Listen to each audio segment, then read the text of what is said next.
Hello there everybody, Sam's Trains here and welcome back to the Railway and welcome back to yet another review, and I've been excited about this one for ages. I've put it off for one reason or another because I wanted to get other things out of the way, but finally it's come to the stage where I can't wait any longer and I have to review this one. So yeah, this is the beautiful Bachmann D11/2 locomotive, and of course that's a beautiful passenger loco 440.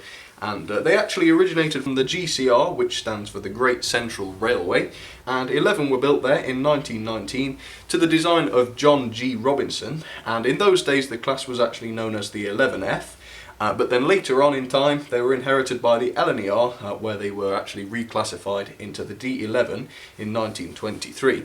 And then the LNER actually built some of their own examples of the class, and they were slightly different, so they were classified as the D11/2, which is what this one was. And then of course the original 11Fs from the GCR were classified as the D11/1. And the D11/2s, as made by the LNER, were very slightly smaller in order to run Scottish passenger trains. So, yep, slightly smaller. And they always did passenger work as well. They started out actually on the GCR with express trains from Sheffield to London.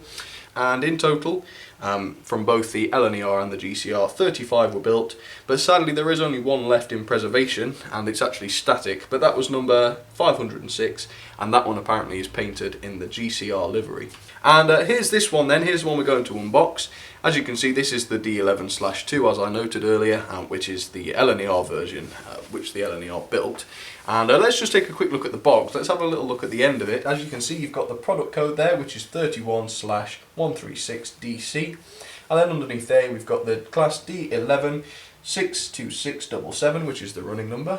And the name there, which is Edie Ochiltree, which is a very strange name, but it's quite a mouthful as well. But yep, that's the name of the engine. And then you've also got BR Black Lake Crest. And as you can see on there, yep, that is the Lake Crest.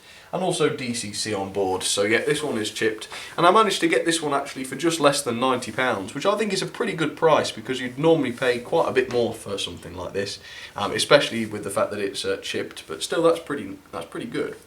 Let's take a quick look at the back of the box then, on the other end. And as always with this sort of Bachmann packaging, you've got a little brief history. Well, they say brief, but there's quite a lot of info there, as you can see, about the loco, and do feel free to pause that if you'd like to. But let's get this back the right way round and let's get it open, because it is a lovely engine and I can't wait to show it to you. So yeah, let's take this out of the packaging.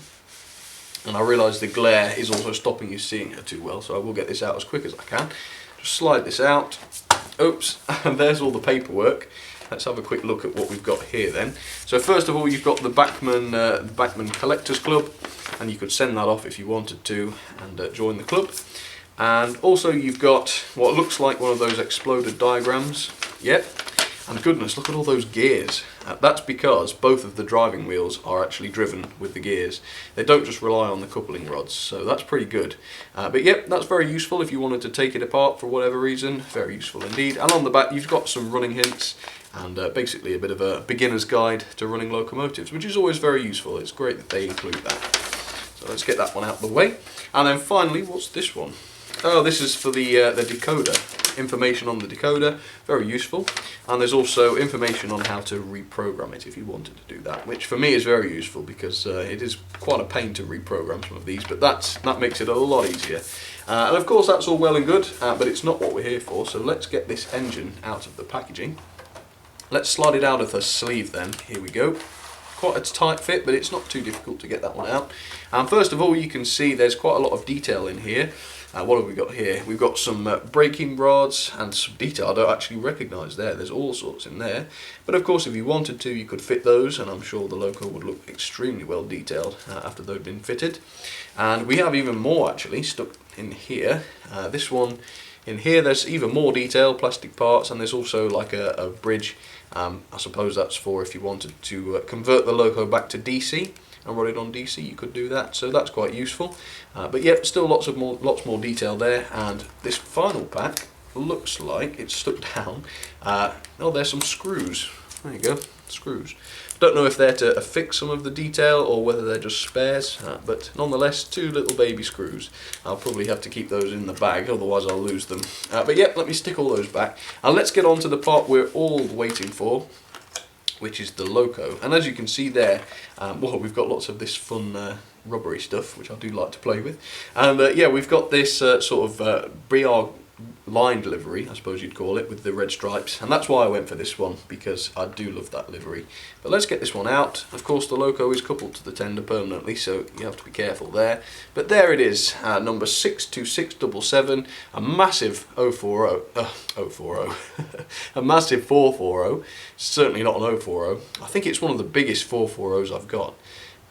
It really does seem huge.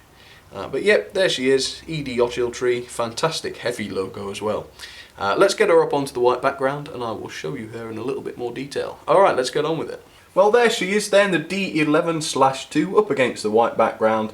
And I don't know if it's just me, but she looks absolutely gigantic, as I said, for a 440. Just look at the size of that. I don't know, is it just me? Let me know.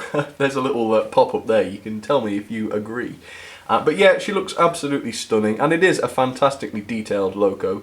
So as always, we'll take a look at the paint jobs and the different applied, you know, numberings and letterings and whatnot. So first of all, let's take a look at the livery. Of course, she's in the BR black, but obviously the thing that drew me to her is this gorgeous red lining, sort of double red stripes with a black band in between them, which go along the boiler. And there's not too much of that, but there is also this little sort of red lining around the name there. And if we just take a close look at that, you can see it's really, really nicely applied, very, very fine. And you've also got this sort of red and gold line, which goes all the way from the front there of the main plate, all the way along the loco. And it does go across to the tender as well. And of course, we'll talk about the tender in just a second. But also, let's take a look at the side of the cab. As you can see there, it's classified as a 3P by the BR. And as you can see there, the running number is 62677, and that's all sort of surrounded by this, again, sort of gold and red stripe, which is beautiful. And also underneath there, you've got the little RA6, I believe that says, which is of course route availability, very interesting. And of course you have got glazed windows while we're on the side of the cab there, and they're also lined with that beautiful golden lining, which looks absolutely fantastic, it really does. And the whole thing really is terribly well riveted. If we look at the sort of main plate of the loco there, again, you can see just so many rivets cast onto there. It really is fantastic.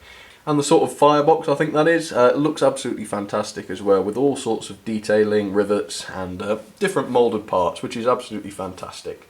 If we take a quick look at the separately fitted parts then, of course you've got the whistle right there, which is a nice little cast piece, and also the little safety valves there, which are also pretty good. And if we take a look around the front, also you can see the smoke box door is extremely well detailed, it really, really is.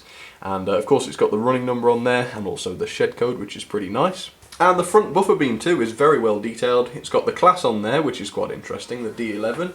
And also it's got the little vacuum pipes, and also pretty large buffers, which are sprung. Let me just demonstrate that. Yep, sprung buffers, which is fantastic. A really nice feature there. Of course, it's just a sign of quality. And on the inside of the cab, just look at that. Wow, that has got to be one of the best. It is so detailed, and it's also got this sort of, I don't know, it's sort of like a creamy colour on the inside of the cab. It isn't just the black plastic, which is fantastic because it really does add to it, I think. But yeah, it's beautifully painted. You can see all the gauges and dials and levers. Absolutely fantastic, beautifully done. What a gorgeous loco. And let's move on to the tender then, just while we can. As you can see, the British Railways crest there, that's the Lake crest, isn't it? And it just looks so well applied. It just looks like the real thing scaled down, it really does. And of course, the whole tender is done with that same sort of red and gold lining, as you can see there, really, really nicely done. And of course, the detail, as with all Bachmann locos, is just fantastic on the tender as well. Especially on the undercarriage, you can see there's all sorts of moulded springs and different rivets and things. Really, really well done. And if we take a quick look at the coal, it is very, very removable coal, and by that I mean it falls out when you turn it upside down. But that's quite nice because obviously you don't want to be wrestling with the coal if you're trying to take it out to replace it. So yep, that's a pretty good feature as well. And yep, the tender is super detailed. If we just look on the top there, you can see all the different moulding there, which is absolutely brilliant. And round the back there's lamp irons, handrails, more sprung buffers, and of course you've got the vacuum pipe and the little NEM coupling there, which is always nice as well. It's pretty standard nowadays, isn't it? But yeah, what a gorgeous loco. It really is fantastic, and as I'm sure you'll agree, she runs absolutely fantastic as well. But of course you've got to see her running first before you can decide, so let's get her down onto the railway and we'll see just how she performs. So yeah, hopefully you've had a good look at her. Really fantastic. I'm buzzing about this one. She really is beautiful. But yeah, let's stop yakking and let's see her put her money where her mouth is, shall we? Okay, let's get on with it.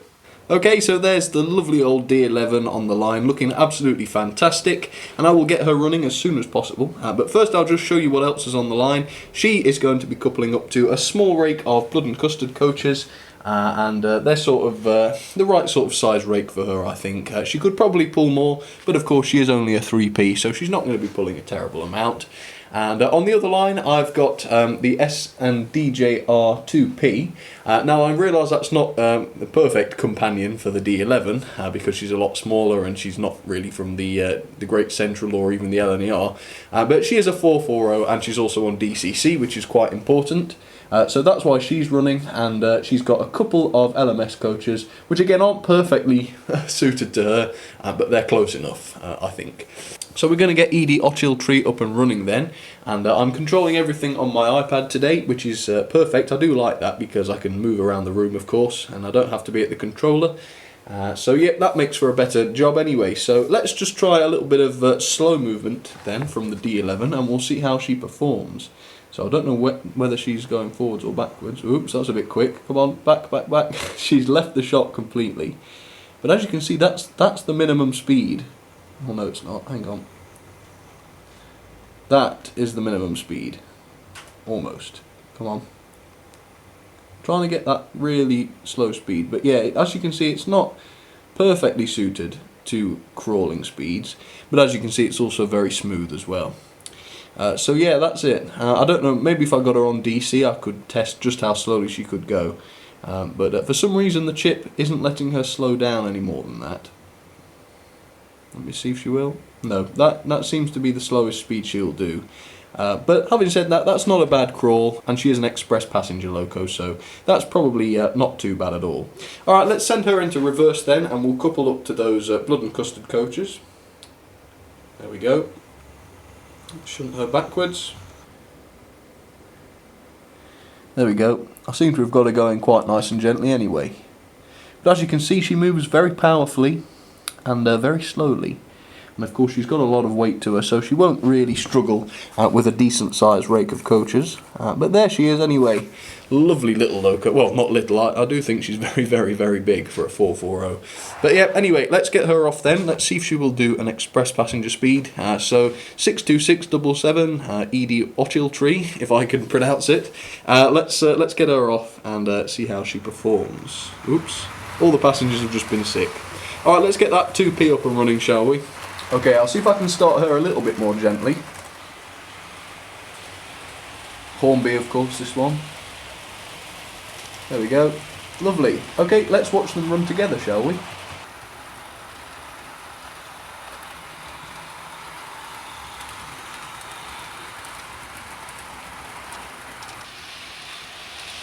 Yep, she's a real stunner.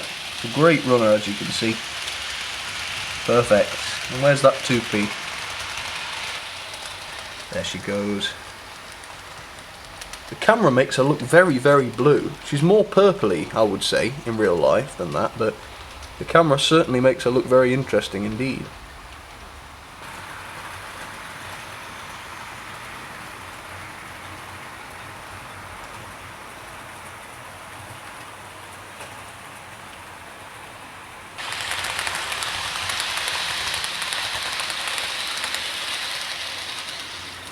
Okay, so now for the ratings then for the Class D11. First of all, detail I thought was absolutely fantastic.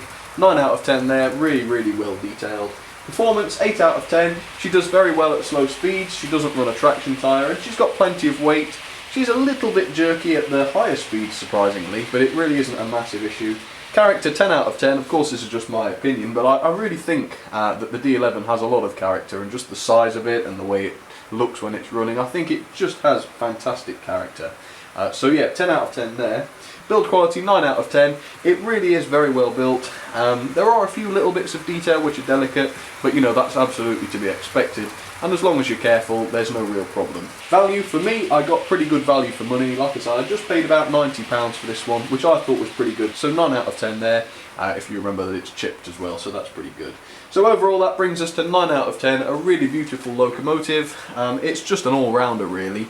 It's a little bit unusual, it's a bit obscure, the class is at least, but I think it really is pretty good. So yep, let's leave her running for a bit longer, and do let me know. Did you agree with my ratings, or would you have rated her higher or lower? I don't know. But yep, let's leave them running then.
Oops.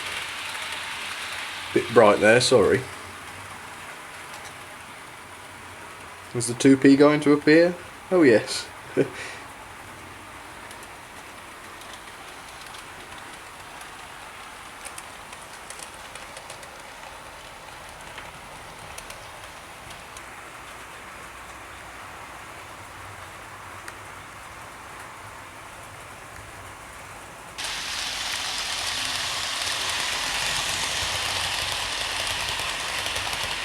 Alright then everybody, well that should just about do it for today. I really hope you enjoyed seeing these couple of locos.